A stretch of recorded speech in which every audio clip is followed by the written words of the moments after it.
I'm really happy to welcome to the show Helen Saunders and Adam Liversage. She's the head of Internet Investigations at the BPI, and he's a communications director at the BPI. So it's great to have you on the show, and we're going to talk a little bit about piracy, about the state of the UK music industry. But first of all, would you like to introduce yourselves and what your role at the BPI is? Sure. Okay, so my role as Head of Internet Investigations is basically to look after the Internet part of the Anti-Piracy Unit. And our function really is to trawl about and find unlicensed music that's available for download, or indeed anyone that's file sharing. On mine, I'm Director of Communications, so a large part of what I do is convincing the media, the public, and politicians at large that action is needed against file sharing and other forms of piracy, and at the same time to promote the growing range of excellent legal music services that are out there in the UK. So let's start with the figures. Many people talk about piracy, about music piracy, and copyrighted material piracy, but they don't really have figures in mind. What is, according to your numbers, the size of music piracy in the UK? There's a number of metrics that we use. I mean, we know, because we've done several studies and surveys into this, that around 7 million people in the UK are file sharing on a reasonably regular basis. So this is approximately about 18 to 20% of the population are file sharing. And it's a problem which is losing the industry on an annual basis something of the order of £200 million. So, what are the main tasks of the BPI's Anti-Piracy Unit? Are there many divisions to the Anti-Piracy Unit, and how is it organised? Well, basically, we have a team based here in London, and that's primarily my team that look after the internet side of life. However, we do have a number of investigators based around the UK who take on more on the physical piracy side. So they'll look at things like car boot fairs, markets, shops, anything in businesses, for example. But they also take on the online cases that we generate from the London office. Okay. And actually take those out and work very closely with law enforcement in order to help us take those cases forward. So I'm really interested in the technologies and the methodology of tracking down piracy online. At the moment, have you developed your own technologies in order to detect file sharing, or do you rely on third-party companies? And if so, what kind of third-party companies do you use? Well, we use a range of techniques, really, in order to uncover piracy online. I mean, as you mentioned there, the technology really is so complex in certain ways, i.e. there's a lot of different ways of doing all of this, that we can't really use one technique for everything. So we do use third-party vendors, and we also do our own scanning as well, and that's across both the web and peer-to-peer. Yeah. And this week, Carphone Warehouse has introduced a new cloud service for music that has been endorsed by yourselves as well, and by PRS for Music. So what do you think about cloud services as a source of secondary revenue? It's Adam again. I think that when they are correctly licensed, that it's something which we would encourage. Yeah. Having said that, it's important to notice what this service is and what it is not. Yeah. What it does is it replicates songs which you may have on your computer and transforms them into a legal stream which either goes to your computer or to a mobile device.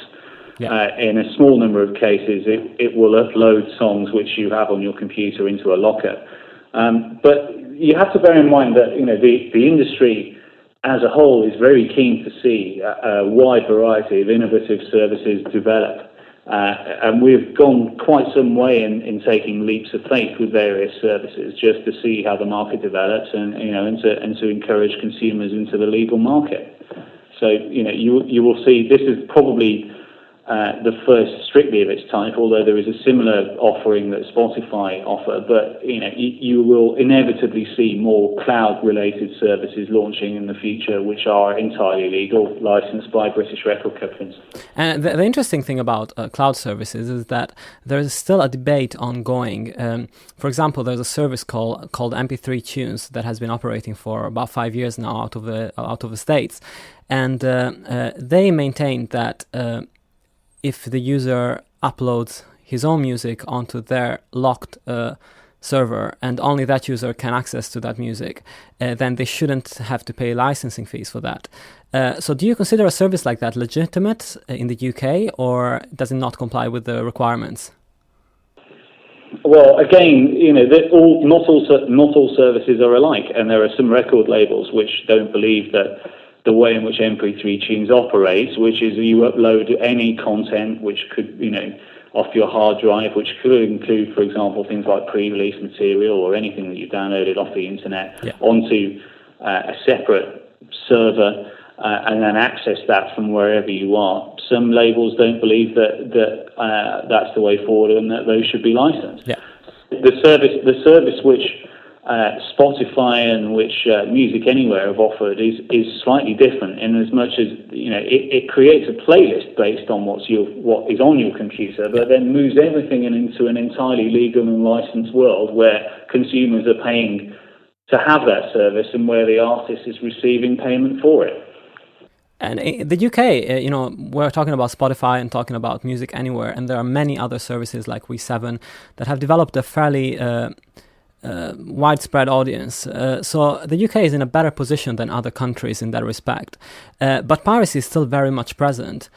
So what are the ways that the BPI thinks are feasible to try and convert the people that are still pirating to the huge amount of legal services that are actually out there and available in this country? Well, there's a few things that we're doing. I think the most important thing that we can do as an industry is to make available as many legal services as possible.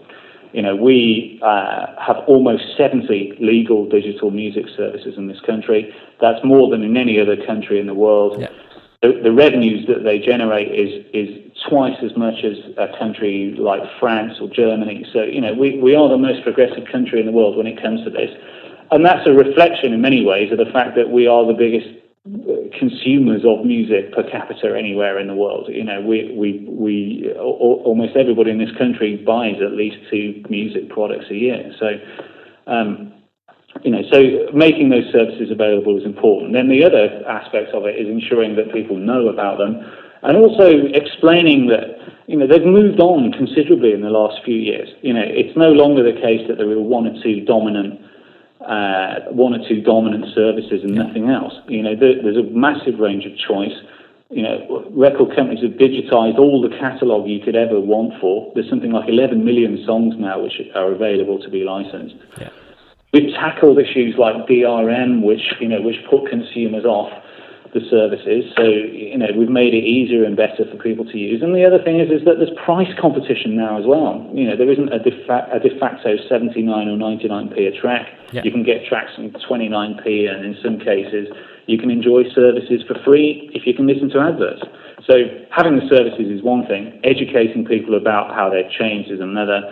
But also, it's unfortunate that these services still have to compete with the free illegal services, and so we at the same time, have lobbied hard for the introduction of the Digital Economy Act, which introduces a form of graduated response, which we hope will encourage people over towards the legal services. And talking about the Digital Economy Act, since we're there, what do you think about its implementation, considering that quite a few of the measures are still to be tweaked and actually finalized? And do you think that because a lot of the measures are not yet finalized, it might get altered or watered down in the coming months?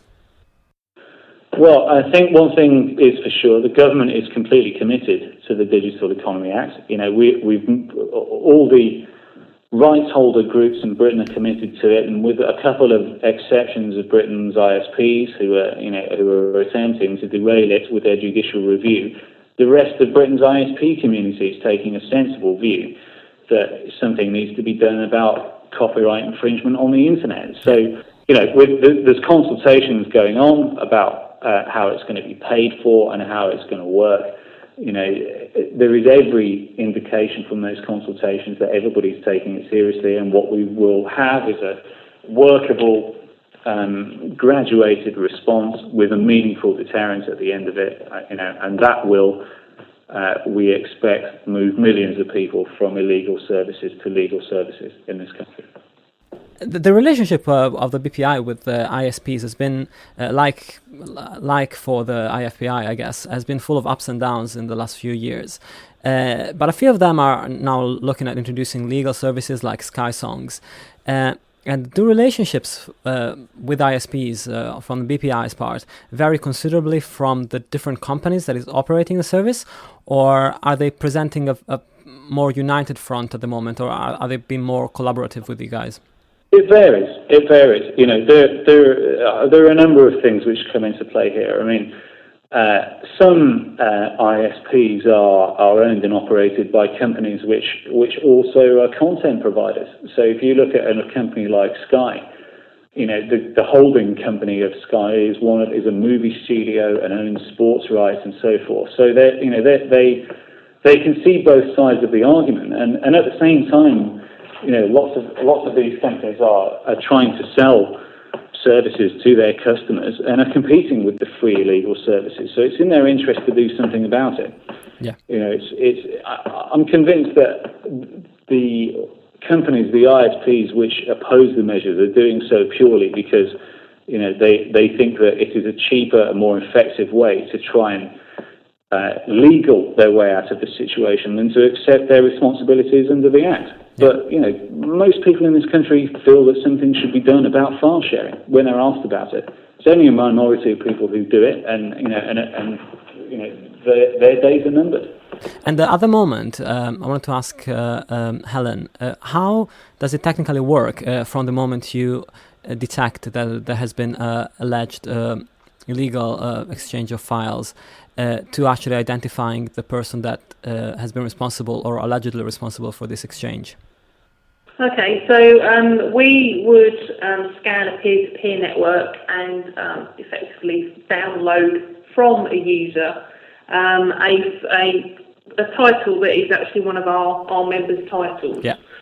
From that point, we've basically got the evidence and we know their IP address. We don't know anything else about that user. That's purely something for the ISPs to resolve back to one of their subscribers. Yeah.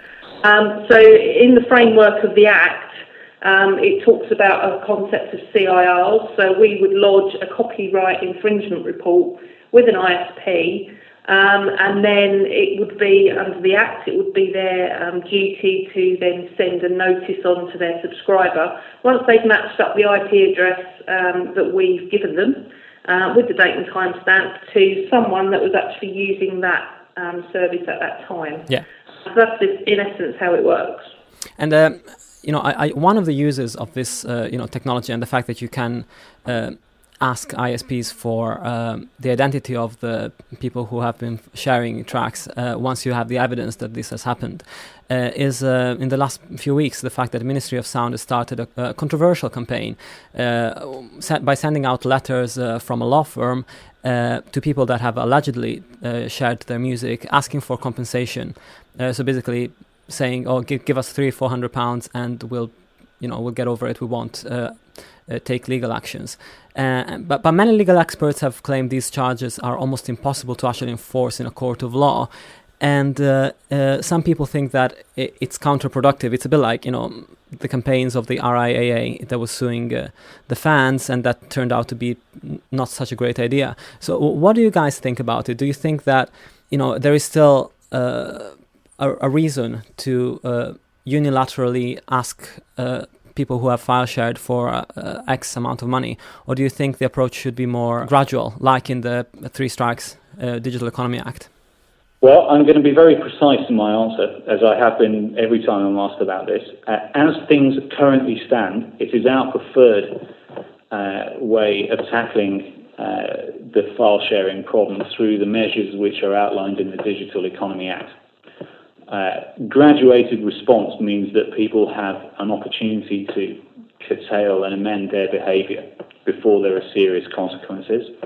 And we think that as things stand, is the right way forward. Yeah. So let's talk about piracy as a whole, not just internet piracy, but commercial piracy as well. Because people just think about commercial piracy as involving more like, Eastern European countries, or they think about China when they think about physical piracy.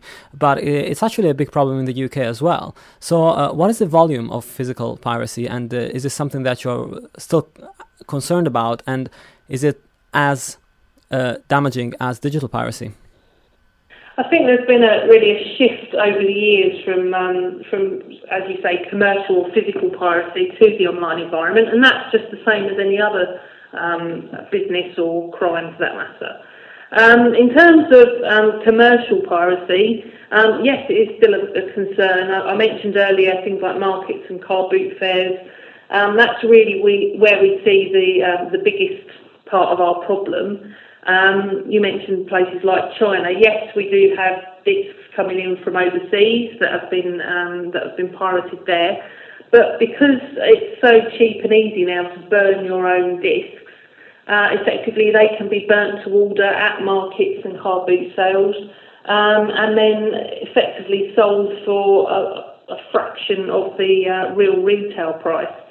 Certainly things like DVDs that carry 40 to 50 MP3 albums on them, we've seen an increase in that, and that's an interesting point really, that it straddles both the physical and digital worlds, in that most of this music is obtained through file sharing networks or blogs, forums and cyber lockers in the first place, and stored and then sold on, and indeed hard drives, preloaded hard drives. So it's certainly not something that will go away. I think some people will still prefer to obtain their unlicensed music via those sorts of methods if they're not so au fait with downloading online.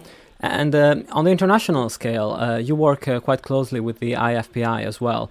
So how do these two massive entities collaborate in trying to tackle the piracy problem?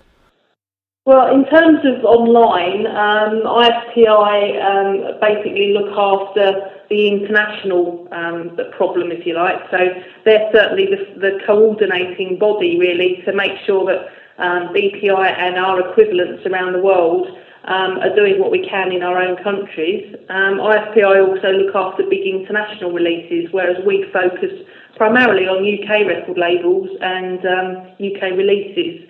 So we kind of collaborate in that way. Obviously, talk very closely about how we coordinate ourselves online.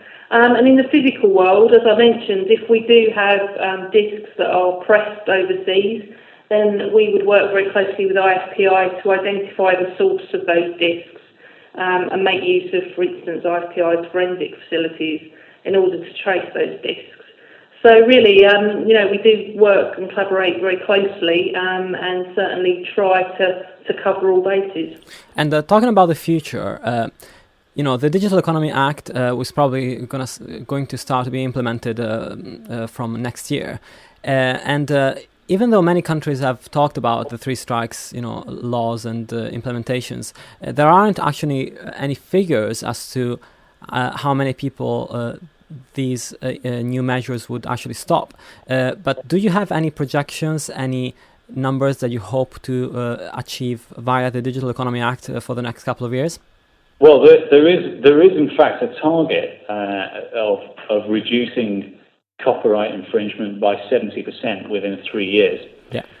There is not absolute clarity about when that 3-year clock started ticking, but let's assume that it started ticking about a year ago.